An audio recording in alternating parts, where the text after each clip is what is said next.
जय श्री कृष्णा दोस्तों, आज की इस महत्वपूर्ण वीडियो में हम फाल्गुन मास के कृष्ण पक्ष की विजया एकादशी के बारे में बात करेंगे। आज सारे कंफ्यूजन दूर करेंगे कि आपको एकादशी व्रत कब रखना है, 6 मार्च या 7 मार्च को। आज की वीडियो में हम जानेंगे कि विजया एकादशी कब है, व्रत कब रखें, व्रत का पारण कब करें, एकादशी और द्वादशी तिथि कब से कब तक है, पूजा का शुभ समय क्या है, राहुकाल का समय क्या, व्रत का पारण किस दिन करें, हरिवासर कब से कब तक है। सारी बातें आज की इस वीडियो में जानेंगे, तो आप अंत तक वीडियो को देखिएगा। तो स्वागत है आप सभी का एक बार फिर से आपका पसंदीदा चैनल देशी मार्ग में। दोस्तों, वीडियो शुरू करने से पहले एक बार पूरी श्रद्धा के साथ कमेंट सेक्शन में लिखें भगवान श्री हरि विष्णु की जय। वीडियो को लाइक करके देशी मार्ग चैनल को सब्सक्राइब अवश्य कर ले। दोस्तों, शास्त्रों में कहा गया है कि एकादशी का दिन भगवान श्री हरि का प्रिय दिन है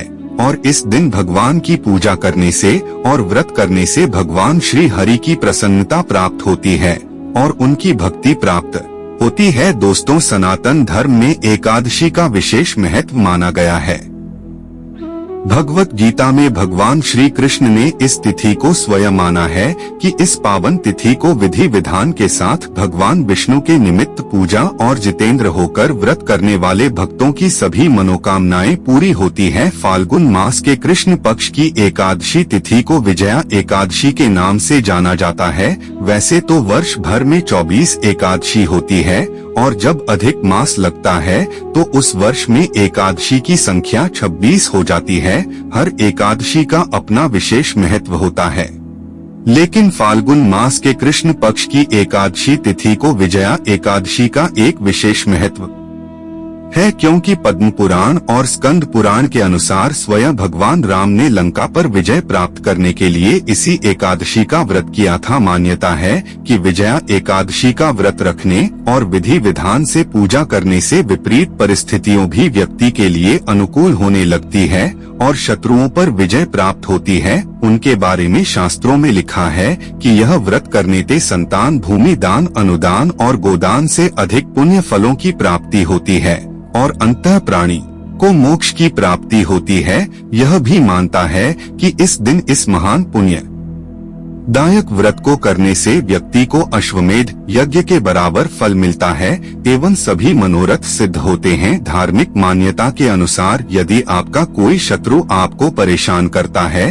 तो उसे परास्त करने के लिए यह व्रत करना अच्छा रहता है। पद्म पुराण और स्कंद पुराण के अनुसार इस व्रत को भगवान श्री राम ने भी किया था और इस व्रत के प्रभाव से उन्हें रावण पर विजय की प्राप्ति हुई थी। प्राचीन कथा के अनुसार लंका जाने के लिए सागर पार करने और रावण को परास्त करने को लेकर लक्ष्मण ने श्री राम को वाकदल में मुनि से सलाह लेने को कहा। उन्हीं के आशीर्वाद ने श्री राम को फाल्गुन माह की विजया एकादशी का व्रत करने को कहा। फाल्गुन माह की कृष्ण पक्ष की एकादशी पर व्रत किया एकादशी के दिन रखें। व्रत के परिणाम स्वरूप प्रभु श्री राम जी के लंका पर विजय हासिल की, रावण का वध किया, इसीलिए इसको विजया एकादशी के नाम से जाना जाता है। फाल्गुन मास की एकादशी अगर हम नियम पूर्वक विधि विधान से इस व्रत को करें या बिना व्रत किए भी आज के दिन भगवान श्री हरि विष्णु का पूजन करें, भगवान श्री कृष्ण का पूजन करते हैं तो हमारे जीवन के समस्त प्रकार के पापों से हमें मुक्ति मिल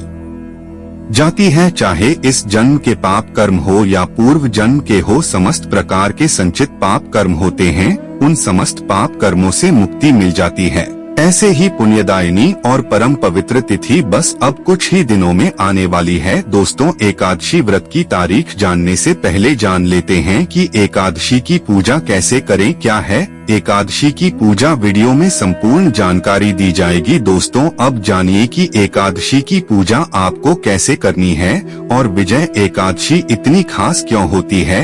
एकादशी के दिन आप जब व्रत रखें तो एकादशी के दिन सही समय पर उठाना चाहिए, मतलब ब्रह्मा मुहूर्त में उठकर काले तिल मिलाकर इस जल से स्नान करना चाहिए और उसके बाद साफ स्वच्छ वस्त्र धारण करके सबसे पहले भगवान सूर्य देव को जल अर्पित करना चाहिए। और विजया एकादशी का व्रत अगर आप करते हैं तो विधि विधान से भगवान श्री कृष्ण की पूजा आराधना करनी चाहिए। तो अपने घर के मंदिर में भी आप चाहे तो कलश की स्थापना कर सकते हैं और पूजा कर सकते हैं, या फिर चाहे तो अलग से चौकी लगा लीजिए। विजया एकादशी पर जिनके चरण दबा रही हूँ उन भगवान श्री नारायण की पूजा का विधान है। पूजा के लिए सबसे पहले पूजा स्थल के ईशान कोण में एक विधि बनाएं और उसे पर साप्तन धन और यहाँ जल से भरा एक कलश स्थापित करें। कलश में आम या अशोक के ताजे पत्तों को रखें और इसके बाद भगवान विष्णु की मूर्ति या फोटो स्थापित करें। पंचामृत से स्नान करवर कर भगवान को पीले चंदन का तिलक लगाकर पीले फूल, मौसमी फल, तुलसी दल और नावेद आदि अर्पित कर धूप दीप जलाएं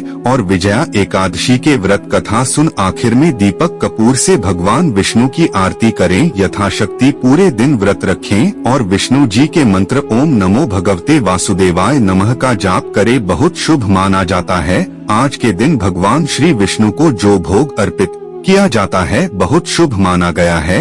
आज के दिन भगवान श्री विष्णु को जो भोग अर्पित किया जाता है उसमें तुलसी का पत्ता अवश्य होना चाहिए, लेकिन तुलसी के पत्ते आज तोड़े नहीं जाते हैं, इस तोड़ कर रखना चाहिए। और अगर मान लीजिए आपने तुलसी के पत्ते नहीं तोड़े हैं तो आज आप पूजा में जो पहले के रखे हुए तुलसी के पत्ते हैं उनका प्रयोग कर या फिर तुलसी के पौधे के नीचे जो पत्ते हैं उन्हें श्री विष्णु को अर्पित करें। लेकिन आज तुलसी के पत्ते मत तोड़े, इस बात का ध्यान रखें। और हाँ, इसके साथ ही एक और बात का ध्यान रखना चाहिए, जैसे कि आज एकादशी है तो तुलसी में इस समय में जल अर्पित नहीं किया जाता है, लेकिन शाम के समय दीपदान अवश्य करना चाहिए। धार्मिक मान्यताओं के अनुसार आज के दिन तुलसी का निर्जला करते हैं और वहीं बैठकर आप ओम नमो भगवते वासुदेवाय नमः इस मंत्र का जाप करते हैं तो आपके मन की समस्त कामनाएं भगवान श्री विष्णु और माता जी की कृपा से पूर्ण होती है।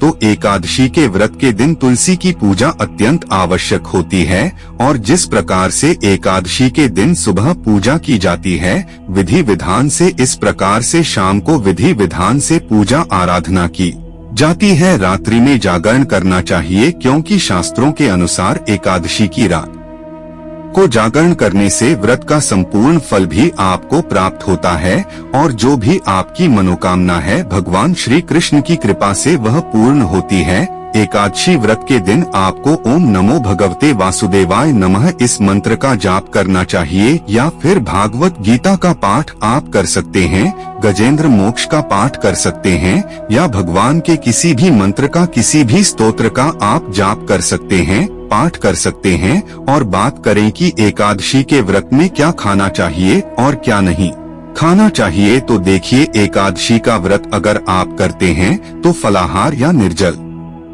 किसी भी प्रकार से यह व्रत आप धारण कर सकते हैं, लेकिन व्रत अपनी शक्ति सामर्थ्य के अनुसार ही रखना चाहिए। जैसी आपकी शारीरिक क्षमता को उसी के अनुसार आपको व्रत धारण करना चाहिए। अगर आप फलाहार से यह व्रत कर रहे हैं तो फल खा सकते हैं, फलों का रस ले सकते हैं, चाय पी सकते हैं, मतलब कोई भी फल खाकर जल पीकर आप यह व्रत धारण कर सकते हैं। और अगर आप निर्जल व्रत कर रहे हैं तब तो आप कुछ भी नहीं खा सकते हैं और ना ही कुछ पी सकते हैं। अब जैसे कि कई भक्तों के प्रश्न आते हैं कि क्या सेंधा नमक हम इस व्रत में खा सकते हैं, तो देखिए एकादशी के व्रत में किसी भी प्रकार के नमक खाने को वर्जित माना गया है। अब मान लीजिए कि आपका स्वास्थ्य ठीक नहीं है, आप सुबह शाम दोनों समय भगवान श्री विष्णु की पूजा आराधना कीजिए, मंत्रों का जाप कीजिए, भोजन को सात्विक रखिए और चावल का त्याग कर दीजिए, मसूर की दाल भी नहीं खानी है। आप यह कर लेते हैं और भगवान श्री कृष्ण की पूजा कर लेते हैं तो इससे भी आपको एकादशी व्रत के समान ही फल प्राप्त होता है। और इसके साथ ही आप चाहे तो द्वादशी तिथि के दिन दान दक्षिणा दे सकते हैं, ब्राह्मणों को और भोजन करा सकते हैं। तो नियम पालन कीजिए, दान दक्षिणा दीजिए और जो भक्त प्रातः जल्दी उठकर स्नान करके और उसके बाद भगवान श्री कृष्ण की पूजा शुरू करके पूजा आराधना करके शुद्ध सात्विक भोजन लेकर पारण करते हैं, अपना भोजन करने से पहले, अपना पारण करने से पहले ब्राह्मण को घर बुलाकर भोजन करा सकते हैं या फिर ब्राह्मण के निमित्त आप दान की राशि रख सकते हैं। प्रत्येक व्यक्ति अपना भोजन करने से पहले अपना और उसके बाद भगवान श्री कृष्ण की पूजा आराधना करके शुद्ध सात्विक भोजन लेकर अपना व्रत खोलते हैं, व्रत का पारण करते हैं, जिनका पालन प्रत्येक व्यक्ति को अगर वह एकादशी का व्रत करते हैं, एकादशी का व्रतने के शास्त्रों के अनुसार पूरा प्रयास करना चाहिए। जितने अधिक से अधिक हम नियम का पालन कर सकते हैं उतना करने का प्रयास जरूर करना चाहिए। और अब भगवान श्री कृष्ण का अपने मन में ध्यान करके विजया एकादशी कथा सुने। दोस्तों, व्रत कब रात आ जाएगा, लेकिन उससे पहले अभी तक आपने वीडियो को लाइक नहीं किया तो वीडियो को लाइक करके देशी मार्ग चैनल को सब्सक्राइब अवश्य कर ले और हाँ, पास वाले बेल आइकन का बटन दबाना बिल्कुल भी ना भूले। दोस्तों, इस बार 2 दिन तक एकादशी का योग बनेगा।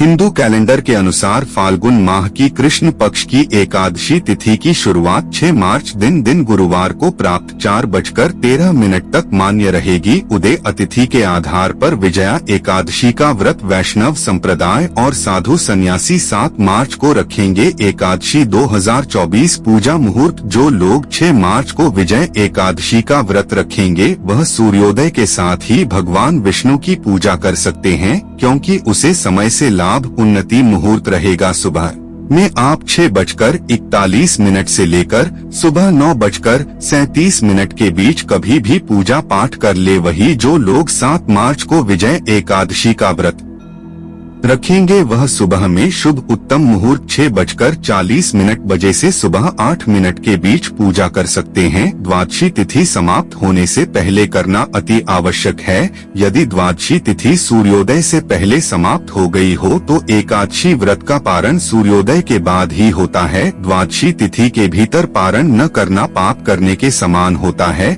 दोस्तों, मान्यता है कि विजया एकादशी का व्रत पारण तुलसी दल के साथ करना चाहिए। सबसे पहले तुलसी अपने मुंह में रखें, फिर उसके बाद फलाहार खाकर व्रत का पारण करें। इस बात का ध्यान रखें कि एकादशी व्रत का पारण कभी भी अन्य से नहीं होता है, हमेशा फल खाकर ही व्रत खोलना चाहिए। साथ ही एकादशी व्रत का पारण हमेशा अगले दिन द्वादशी तिथि पर ही किया जाता है।